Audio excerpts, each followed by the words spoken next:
Les médias, vous en pensez quoi? Les médias officiels forment ce que j'appelle le quatrième pouvoir de l'oligarchie. C'est-à-dire que vous avez l'oligarchie en 4 pouvoirs. Le pouvoir politique, le pouvoir économique, le pouvoir administratif et judiciaire et le pouvoir médiatique. Aujourd'hui, vous avez des médias qui ont été rachetés par des milliardaires.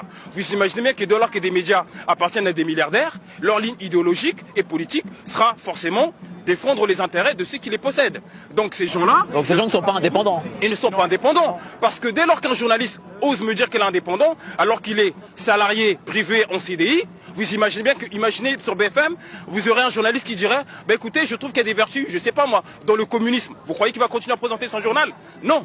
Parce qu'il va à l'encontre de la ligne idéologique de celui qui possède le journal.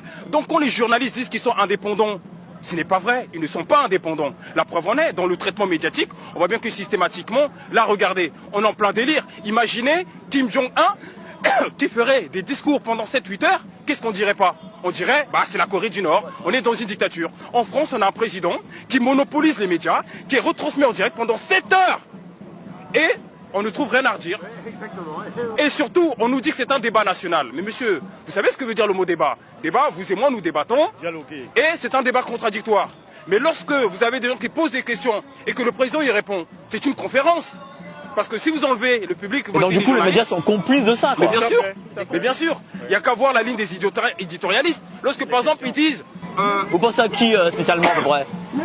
Quel journaliste spécifiquement? Je parle à Jean-Michel Apathy. Vous prenez par exemple Yves Calvi.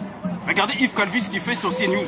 Lorsqu'il se permet de dénigrer les gilets jaunes. Est-ce qu'il est dans son rôle de journaliste? Je reçois quotidiennement des courriers de mamans qui élèvent 2 enfants toutes seules, qui gagnent 1350 € par mois et qui voudraient pouvoir faire leurs courses normalement le samedi, mener une vie normale et qui ont donc les mêmes difficultés qu'une partie des gilets jaunes dont nous parlons, mais qui n'ont pas sombré dans la violence et qui en tout cas pensent qu'au bout de 8 semaines ça suffit. Le phénomène des gilets jaunes regarde ce que l'on sait aujourd'hui via Internet et via la mobilisation notamment sur les ronds-points. N'est-il pas une escroquerie? J'ai envie de vous dire une escroquerie intellectuelle. C'est-à-dire qu'on s'est laissé impressionner par 287 000 personnes.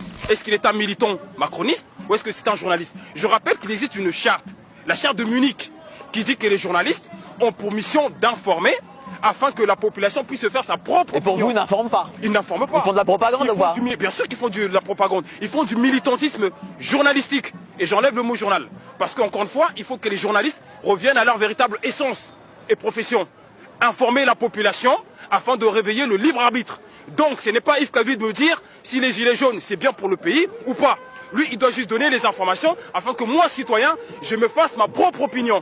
Donc les journalistes n'ont pas à nous faire la morale, ils n'ont pas à nous dire ce qui est bien, ce qui est mal, ils n'ont pas à nous dire quel système économique est mieux pour le pays ou pas, quel parti politique je dois voter ou pas. Ce n'est pas leur mission.